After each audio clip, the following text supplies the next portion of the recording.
Welcome back to Expedition Hemispheres. Today we're going to be talking about everything fuel related, how to consolidate canisters safely, different kinds of fuel types, how to keep everything nice and tidy and organized. We're going to get to it all.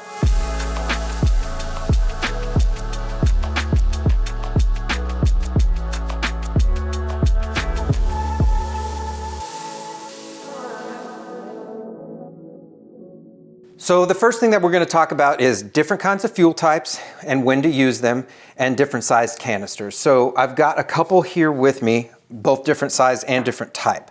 So here's the big one. I normally use this only at home. I use this to fill my other canisters because I haven't gone on a trip in a long time where it would require this much fuel. So I'm generally using this size canister.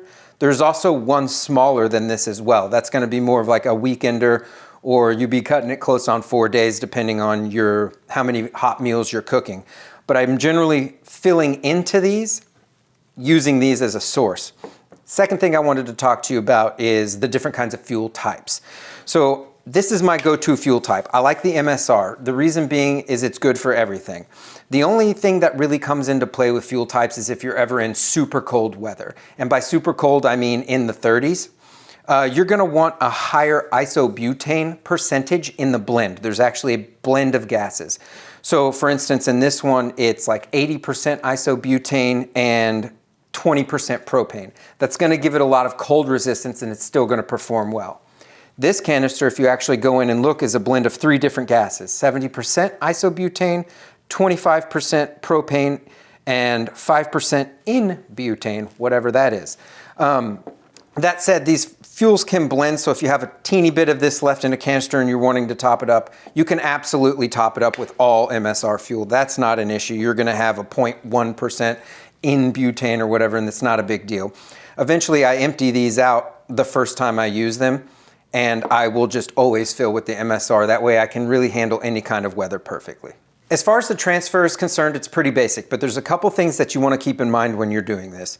You're always going to want the receiving canister to be cooler than the canister that's providing the fuel. So providing the fuel, I will put this in a warm water bath. It doesn't have to be hot, just warm. You're just trying to create a differential. It's not that this needs to be hot, it's that it needs to be different than this. So the way I go about this is I put this in a tub of warm water and just let it float 5 minutes. I put this in the freezer for 5 minutes. Set an alarm.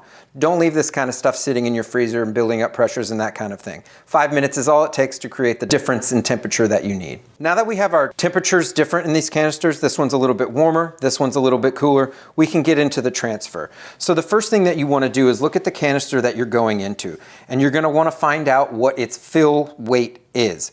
So you're looking for net, and net on this is 230 grams. So you're going to weigh it and find out how much lighter it is, and that difference between 230 grams and let's say it's at 200. We're going to need to add 30 grams.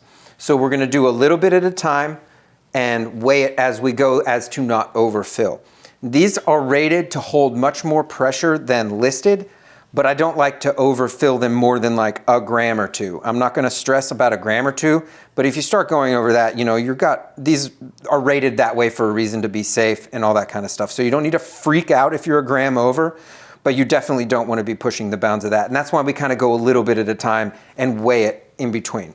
So the transfer itself takes place using this little nifty gadget. There's a lot of different ones out there. I got this one on Amazon, and it is Camping Moon is the brand, but it's got 2 little thread protectors on it, so you'll remove the thread protectors. And by the way, thread protectors for all these gas canisters, like this one that just covers the threads, I lost this one.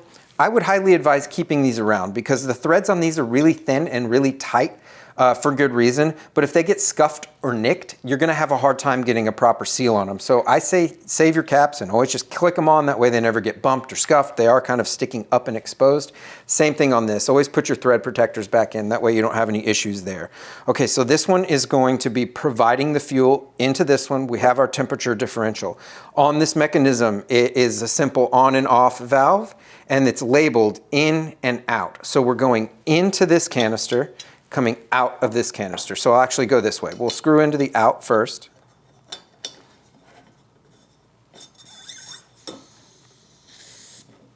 Okay, you'll always get that little bit of hiss until you get it all the way, so don't go slow, just get it on there. And then you're gonna go into this canister, so we're gonna screw on here. We know how much, we got our weight. There's a good tip. Do it right side up, that way you don't get any leakage out. It's not that big of a deal, it's barely any, but if you wanna avoid that, whichever side you're screwing in, make sure it's from the bottom, it helps a lot.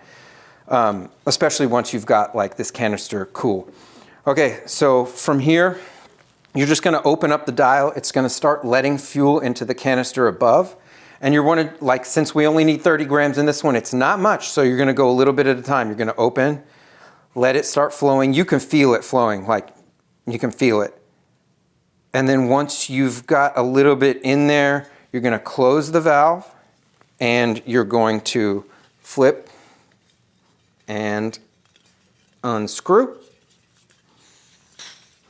You'll get that little at the end, perfectly normal.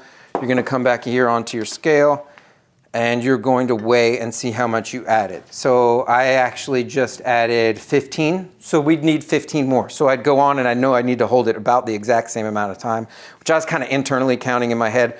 Around 8 seconds on a slow vent is gonna get me there. So I would just repeat the exact same process until I hit that 230 grams exactly. Now I know this canister is filled up. The only other thing to talk about here is on the side of this canister, there's a little bit of pressure release. You can push this and it's going to bleed out. So if you are filling on the top and you ever reach an equilibrium, you can always just vent a little bit of the gas out. I have not yet had to use it. It's there kind of as a safety mechanism, and so that you don't have an overabundance of pressure buildup, it would be able to bleed out. But as long as you're going low and slow, you're probably not gonna run into needing that at all. The last thing I want to talk about is just a little bit of safety. I listed some weights of the canisters and the fuels. This is something you're going to need to check every time before you do it. You're going to need to know a net weight and a gross weight. So for instance, on this MSR canister, it's actually listed on here. It's listed 660 grams as the gross weight and 450 as the net weight. So fuel weight is 450, fuel plus canister is 660. We're just dealing with fuel.